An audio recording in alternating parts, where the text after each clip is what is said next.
Well, I'll be honest, not my best work. I got gap there, hole there, and there. Didn't quite fill in enough here. Big hole there. This area turned out pretty good. That was the area I was most concerned about, and I'm happy with that. I got a little more cleaning up to do in there so the plug will seat properly. The inside turned out pretty good, except I got a spot there, and the hole that I drilled to stop the crack didn't quite get that full on this side. But other than that, the inside is pretty good. A little more to fill in there. So I'm going to fire off the torch again off camera and touch up those spots that I'm not satisfied with, and then clean it up again before we go any farther with this. Well, the reason I was having so much trouble in the first brazing attempt was like a doofus. I didn't look closely at my gauge settings. I'm using a Smith number 203 welding tip, which was just a hair small for what I was doing material thickness wise, but close enough. And I double checked my chart and my Smith chart, and for that size welding tip, my gas pressure is supposed to be 10 and 10. 10 on acetylene, 10 on oxygen. Well, when I was having all that trouble, I finally went over and checked my gauges, and the acetylene was sitting on like 4, and the oxygen was up to 30. So I was way outside the box. So I got that all readjusted, and then the torch settled right down, worked great. The problem then was I'd already goobered so much bronze all over the tower, the shift tower, that I couldn't tell if I had good penetration or not, because obviously I wasn't getting the metal quite hot enough. And I noticed that the bronze was puddling up and running off instead of flowing into the joint. So I thought at first, well, maybe I didn't clean that good enough. No, I just wasn't getting the cast iron hot enough. So long story short, I redid it. And hang on, I'll bring it right back. So this time around, I got the cast iron good and hot, and the actually it's brass, not bronze. It flowed really nicely into all the joints, and in fact, I flowed in a little too good here. I'm gonna have to clean that up with the disc a little bit, but it looks terrible right now. Like I say, I Gorilla Glob with the best of them, but once I take the sanding disc to this and clean it up, it'll look a whole lot better. So yeah, word to the wise, always double check your gauge settings for the tip you're using, which is what you're supposed to do. And life will be so much better. Anyway, I'll get this cleaned up and bring you back. Nope, it's bronze. Good Lord, Stuart, pay attention. Well, I'm much happier with that. It turned out pretty good. Got her sanded down, ground down a little bit, and the inside turned out real good. I'm happy with it. It's glued in there real well. So now what I'm going to do is hit it with some primer, then I'll paint it. We'll start putting this back together. Well, ain't that purty? Uh-oh, you know what that means. Well, let's flip this thing upside down in the vise, start putting it back together.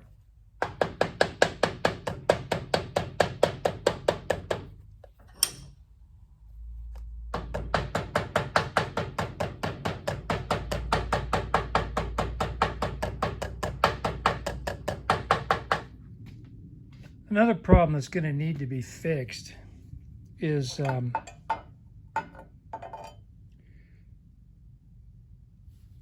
these locating dowels for the slots in the towers.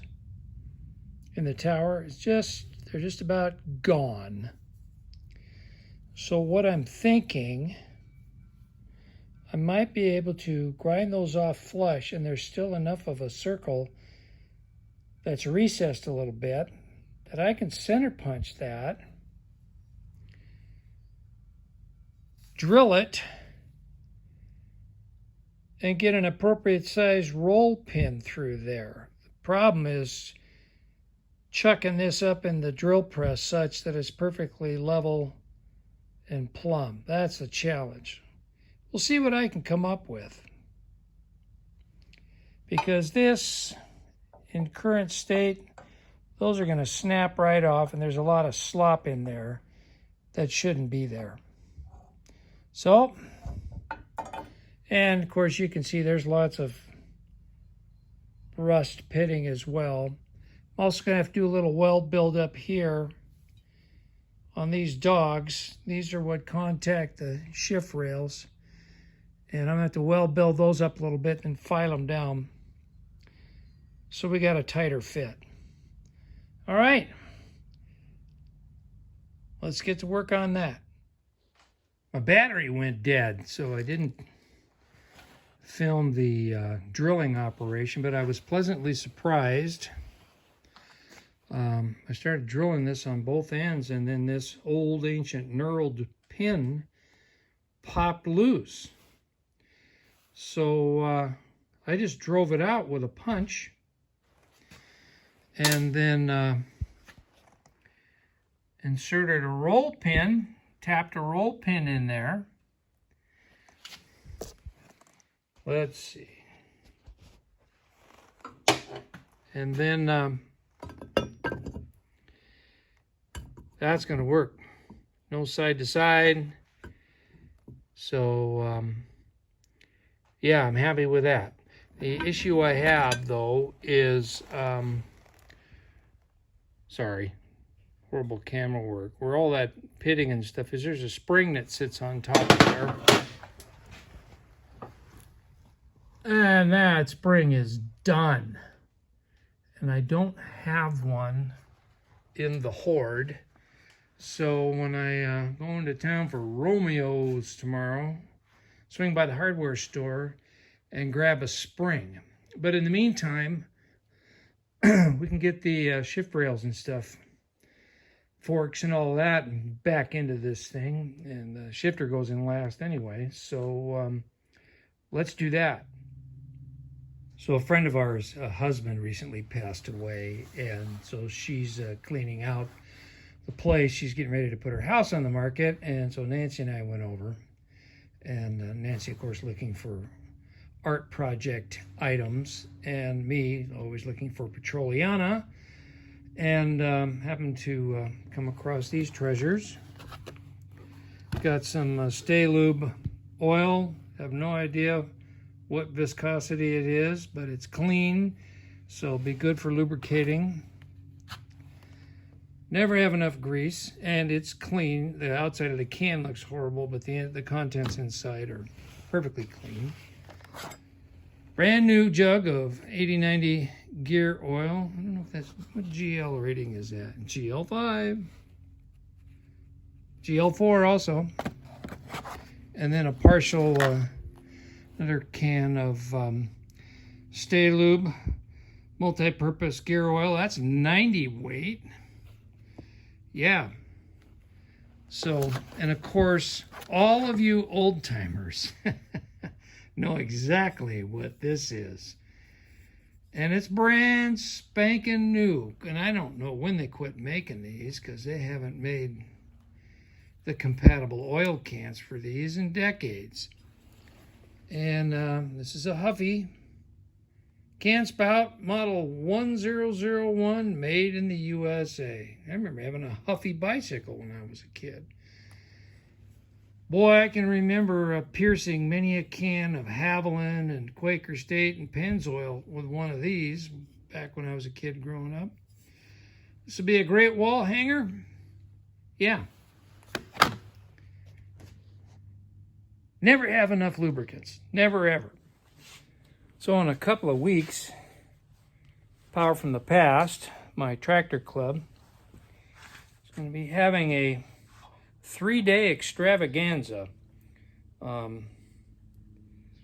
Just for the club members. So it's not going to be a public affair, and it's being held at a private residence, and that gentleman has an extensive collection of old iron, including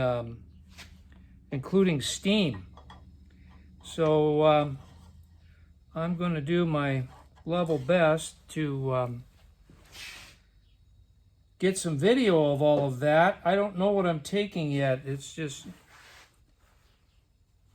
all my stuff is in some state of repair right now. I'd like to get the pig done and take the pump jack trailer. We'll just have to see how far I get on that. The green bean will be done because what I'm doing here is going to finish that off. And the Gibson, I'm still battling throttle cable issues, so all my stuff is busted and halfway fixed. So yeah. Okay, first rail's in, first fork is in. Boy, lining that up and driving in a pin is going to be a real challenge. I think I can do it, but I don't have the springs or the detents in yet, so I can rotate that shaft enough I can get a pin in there. The other one is straight up and down. That won't be a problem. So let's see. I've got a roll pin that's pretty close to the right size, but I've got to pinch it just a little bit. So I'll be right back. All right, I got it pinched a little bit and I've got it started. I got to go gingerly. This cast iron is thin.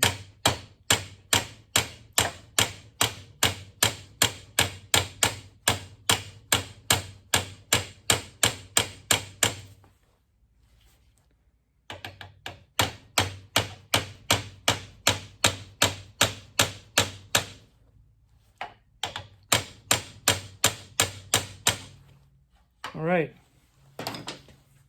there we have it. Can you see in there? Sorry, I'm banging you all around.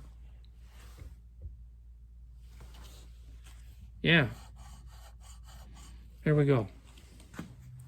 One down, one to go. All right, I got the second shift rail and fork in now. That was just a rinse and repeat of what I just showed you a few minutes ago here. Now this one was a little easier because the hole was vertical, so I just pinched that pin and oiled everything up and drove that pin in, so we're good. I'll flip this thing on its side and we'll start putting detent balls and springs in.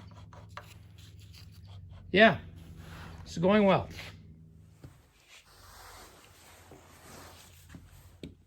Drop a little oil in there.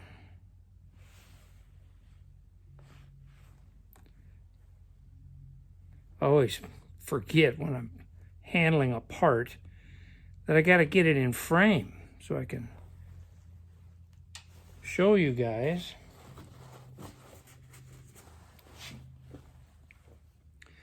All right, let's oil up the spring. Just a little light oil. Good old 3-in-1 oil.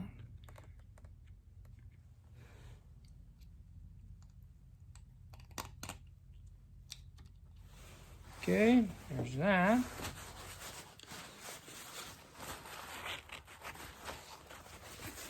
Now this is the side that didn't have that extra detente. And I discovered this side is a little shallower.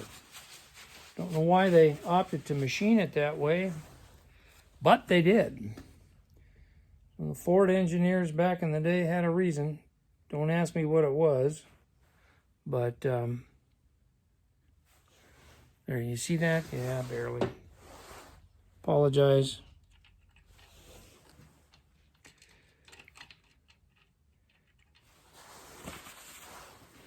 Now let's see if I can do this without cross-threading anything.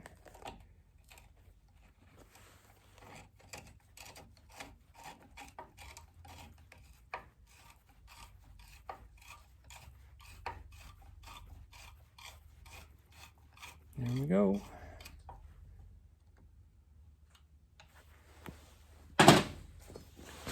First side's done. I will we'll do the other side off camera. It's just rinse and repeat.